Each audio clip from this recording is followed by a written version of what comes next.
예수께서 외쳐 이르시되 나를 믿는 자는 나를 믿는 것이 아니요 나를 보내신 이를 믿는 것이며 나를 보는 자는 나를 보내신 이를 보는 것이니라. 나는 빛으로 세상에 왔나니 무릇 나를 믿는 자로 어둠에 거하지 않게 하려 함이로라. 사람이 내 말을 듣고 지키지 아니할지라도 내가 그를 심판하지 아니하노라. 내가 온 것은 세상을 심판하려 함이 아니요 세상을 구원하려 함이로라. 나를 저버리고 내 말을 받지 아니하는 자를 심판할 이가 있으니 곧 내가 한 그 말이 마지막 날에 그를 심판하리라. 내가 내 자의로 말한 것이 아니요 나를 보내신 아버지께서 내가 말할 것과 이룰 것을 친히 명령하여 주셨으니 나는 그의 명령이 영생인 줄 아노라. 그러므로 내가 이르는 것은 내 아버지께서 내게 말씀하신 그대로니라.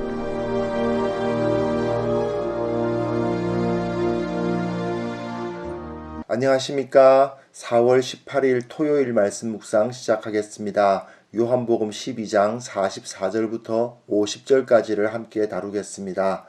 오늘 본문으로 이제 요한복음 1부가 끝납니다. 오늘 본문은 요한복음 1부를 마감하는 전환부라고 할 수 있는 37절에서부터 50절까지 중에서도 두 번째 부분이죠. 어제 다룬 37절부터 43절까지는 요한의 논평이 기록되어 있다고 한다면 오늘 읽은 44절부터 50절까지는 예수님의 말씀이 소개되어 있습니다. 그런데 요한이 이렇게 예수님의 말씀을 소개하는 이유는 사실은 하나죠. 당시 유대인으로서 예수님을 믿지 않은 사람들에게 대해서 예수님을 믿어야만 우리가 지금까지 섬겨왔던 하나님, 그 조상의 하나님을 바르게 섬길 수 있다. 하나님을 믿으려면 예수님을 믿어야 된다라는 메시지를 주는 부분입니다. 결국 이것이 요한복음의 가장 중요한 핵심적 가치라고 볼 수도 있어요. 44절부터 47절까지 말씀 보시면요. 갑자기 예수님의 말씀이 나타납니다. 어떤 앞뒤 문맥 없이 예수님께서 이렇게 말씀하셨다라고 선포하면서 요한은 이 일부를 마치고 있는 거죠. 결국 예수님께서 말씀하시는 것은 나를 믿는 자는 나를 믿는 것이 아니요 나를 보내신 이를 믿는 것이다. 나를 보는 자는 나를 보내신 이를 보는 것이다. 내가 빛이다. 나는 심판자가 아니고 구원자다. 이런 말씀을 주고 계신데 유대인들 중에서 예수님을 믿는 자들이 출교를 당하곤 했잖아요. 예수님을 믿는 유대인들은 자기들이 유대인이 아니라고 생각한 적이 없어요. 예수님을 믿음으로써 이스라엘의 하나님, 구약 성경의 여호와 하나님을 온전히 믿게 된다고 생각했으니까요. 하지만 그리스도인들을 핍박하는 유대인들은 저들이 예수를 믿는 것은 구약 성경의 여호와 하나님, 우리 조상의 하나님을 배반하는 것이라고 생각을 한 겁니다. 하지만 요한은 예수님을 믿는 것이야말로 진정으로 이스라엘의 하나님을 믿는 것이고 너희들처럼 예수님을 믿지 않고 바로 이스라엘의 하나님을 믿겠다고 하는 것은 제대로 된 믿음이 아니다라고 강조하는 거예요. 1세기 유대인 그리스도인들은 자기들이 지금 새로운 종교를 만들고 있다고는 전혀 생각하지 않았습니다. 유대교로부터 떨어져 나온 것이라고도 생각하지 않았어요. 오직 예수님의 말씀은 성부 하나님의 말씀이라고 반복해서 강조하고 있을 뿐이거든요. 요한은 예수님이 진짜 빛이라고 가르칩니다. 빛이 없으면 볼 수 없잖아요. 예수님을 믿지 않는 유대인들은 어두움에 거한다는 겁니다. 날 때부터 맹인되었던 자와 똑같다는 겁니다. 우리가 눈을 가지고 있어도 빛이 없으면 볼 수 없듯이 예수님이 없이는 하나님을 볼 수 없다. 그 이야기를 하는 거죠. 또한 예수님은 심판자가 아니라 구원자로서 오셨다는 것도 여기서 강조하고 있습니다. 당시 유대인들이 기대한 그리스도는 결국은 자기들을 핍박하는 로마 정권과 함께 같은 유대인이라 하더라도 경건하지 않은 자들, 하나님을 제대로 믿지 않는 자들, 그들을 심판하는 그리스도를 기대했던 거죠. 말하자면 일제시대 때 일본 제국주의를 말소하고 또한 저 친일파 놈들도 모조리 다 쳐내는 그러한 강력한 지도자를 바라는 것과 똑같습니다. 근데 문제는 뭐겠습니까? 바리새인들의 입장에서는 저 로마 정권도 그리스도가 와서 쳐내줬으면 좋겠고, 저 꼴보기 싫은 사두개인 놈들도 좀 심판해줬으면 좋겠죠. 사두개인들은 어떻겠습니까? 저 로마 정권도 좀 몰아내고 바리새인 저 녀석들 좀 쳐내는 그런 식으로 생각했던 거죠. 그런데 예수님께서는 그런 식으로 접근해서는 안 된다는 것을 알고 계셨습니다. 그래서 예수님은 당신께서 심판주가 아니라 구원자로 오셨다고 강조하고 있죠. 유대인들은 서로 당을 짓고는 서로가 서로를 정죄하면서 함께 망해가고 있었던 겁니다. 그들이 로마의 통치를 받을 수밖에 없었던 이유가 무엇일까요? 로마가 너무 세서 물론 그럴 수도 있겠죠. 하지만 가장 중요한 것은 그들이 그들 안에서 분열하고 있었으니까 당할 수밖에 없는 거 아니겠습니까?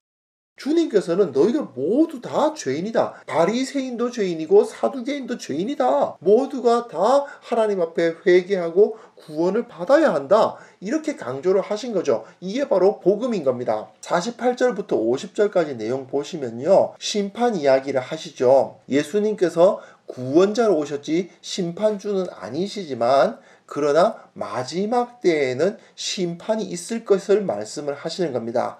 예수님의 심판은 마지막 날로 미루어집니다. 지금 당장 심판이 임하는 것이 아니죠. 그리고 그 심판하실 분은 따로 계십니다. 여기서 볼 때에는 아버지 하나님, 성부 하나님을 의미한다고 보는 것이 더 좋을 것 같습니다. 그런데 48절에 묘한 말씀이 있습니다. 내가 한 그 말이 마지막 날에 그를 심판하리라. 이게 무슨 소리일까요? 예수님께서 전하신 말씀이 그들을 심판한다는 것입니다. 왜냐? 예수님께서는 오직 아버지 하나님께서 명령해 주신 그 말씀만 전하셨습니다. 그러므로 예수님은 아버지 하나님을 말씀을 전했는데 그 말을 저들이 믿질 않았으니 아버지 하나님께서 그들을 심판하실 수밖에 없죠. 어떤 자들을 심판하겠습니까? 예수님의 말을 안 믿은 자를 심판할 수밖에 없습니다. 예수님께서는 아버지 하나님의 말씀을 가지고 오셨는데 저들은 예수님의 말을 들으면서도 아버지 하나님의 말씀이 아니라고 주장하고 있었으니까 결국은 심판을 당할 수밖에 없는 거죠. 하나님께서는 예수님을 통해서 영생이라는 명령을 주셨다라고 되어 있습니다. 나는 그의 명령이 영생인 줄 아노라 이렇게 되어 있는데요. 이건 무엇입니까? 성부께서 예수님의 명령을 믿는 자에게 영원한 생명을 주신다는 겁니다. 하지만 이 명령을 어기는 자는 당연히 영생을 얻을 수가 없지요. 당시 유대인들이 바라는 것은 무엇이었느냐? 기껏해야 로마로부터의 독립 같은 겁니다. 로마 정권이 과연 영원한 것일까요? 아니죠. 기껏해야 좀 잘 살게 되는 것입니다. 그러나 내 몸이 영원한 것일까요? 그것도 아니지 않습니까? 영원하지 않은 것들, 썩을 것들을 구하고 있었던 겁니다. 하지만 하나님으로부터 온 말씀이신 예수 그리스도를 믿으면 영원한 생명을 얻는데 저들은 어리석게도 지금 눈에 보이는 썩을 것들을 구하고 있었다라는 것을 여기서 보여주고 있는 거죠. 자, 여기서 우리는 요한복음 1부를 마감하게 되는데요. 결국 요한복음 1부는 오직 예수님만이 구원의 길이다라는 것을 선포하면서 마감하고 있습니다. 요한복음의 저자 요한은 그 당시 1세기 유대인들에게 저 부패한 예루살렘 성전에는 구원이 없다. 너희들이 열심히 율법 공부하는 이유가 뭐냐? 율법을 통해서 하나님을 정말 알기를 원하는 거냐? 아니지 않느냐? 그 지식을 많이 쌓아서 지위 상승의 도구로 사용하고 있지 않느냐? 지위 상승의 도구가 되어버린 그 율법 지식에도 구원은 없다. 너희들이 그렇게 자랑하는 혈통이 구원의 길이 될 수 있을 것 같으냐? 너희들이 지금 이 가나안 땅, 약속의 땅에 살고 있다는 사실이 과연 하나님 나라에 들어갈 수 있는 조건이 될 것 같으냐? 이 땅에 로마가 들어와서 지금 지배하고 있지 않느냐? 그 이야기를 하고 있는 거죠. 사실 이거는요, 그리스도인들인 우리에게는 너무 당연한 말처럼 들립니다. 예수님만이 구원이시다. 당연한 얘기 아닙니까? 하지만 이 메시지를 조금만 깊이 생각해 보면 굉장히 큰 무게로 다가옵니다. 우리가요, 부지 중에 예수님만이 나의 구원자라는 사실을 잊는 경우가 있기 때문이죠. 어떤 분들은요, 예수님 믿는다고 하면서 가만 보면 예수님을 믿는 게 아니라 교회 건물을 믿고 있어요. 어떤 분들은 예수님을 믿는 게 아니라 교회의 조직을 믿고 있어요. 어떤 분들은요, 예수님의 뒤를 따르는 길을 걸어가는 것이 아니라 직분을 얻는 길을 걸어가고 있어요. 장로 되는 길, 권사 되는 길, 그 길을 걸어가고 있어요. 어떤 분은요, 예수님을 닮는 게 아니고 내가 정말 좋아하고 존경하는 저 목회자를 닮아야겠다, 이러고 계세요. 어떤 분들은 그냥 기독교 문화가 좋다, 그 문화가 신앙의 대상이 되는 경우도 있어요. 이렇게 되면요, 결국 요한복음이 지적하고 있는 1세기 유대인들의 모습과 별다를 바가 없게 되는 겁니다. 우리의 신앙의 대상은 오직 예수 그리스도 그분밖에 없어요. 예수님께서 나를 위해서 죽으시고 다시 살아나셨고 예수님처럼 살다가 예수님처럼 죽겠다, 이것이 신앙인데, 이것을 버리고 건물과 조직과 직분과 사람과 문화를 따르다 보면요, 이것이 하나님의 영원한 생명을 보장하지 않는다는 것을 너무 늦게 깨닫게 될 수도 있다는 겁니다. 나의 신앙에서 예수님이 얼마나 중요한 위치를 차지하고 있는지 다시 한번 돌아보실 수 있었으면 좋겠습니다. 우리의 신앙은 예수 그리스도입니다. 예수님 닮는 게 신앙입니다. 예수님의 가르침을 따르는 것이 신앙입니다. 그런데 과연 나는 얼마나 이것을 진지하게 생각하고 있는지, 얼마나 이것을 위해서 노력하고 있는지 돌아볼 수 있었으면 좋겠습니다. 요한복음 1부를 마감하면서 예수님께 너희 모든 시선을 맞춰라, 이 메시지 앞에서 나 자신을 바로잡을 수 있기를 바랍니다. 하나님 아버지, 감사합니다. 오직 예수 그리스도 그분만이 유일하신 생명의 길이고 유일하신 구원의 길이라는 사실을 온전히 깨닫게 하여 주시고 이 진리를 위해서 내 삶을 바치는 자들이 되게 하여 주시옵소서. 예수님께서 우리를 사랑하시고 나를 위해 죽으시고 다시 부활하셨다는 사실, 이 사실이 나에게 과연 얼마나 중요한 것인지를 다시 한번 기억하게 하여 주시고, 이 진리를 가지고 우리가 세상을 살아갈 때에 예수 그리스도의 향기를 나타내며 살아가는 자들 되게 하여 주시옵소서. 주님께서 이 믿음을 우리가 회복하게 하시고 더 큰 은혜를 누리게 하시고 이것을 통해서 하늘 문이 열리고 위로부터 쏟아지는 그 신령한 복들을 누리며 기뻐하며 즐거워하는 자들 다 될 수 있도록 주님 오늘 하루도 붙들어 주옵소서.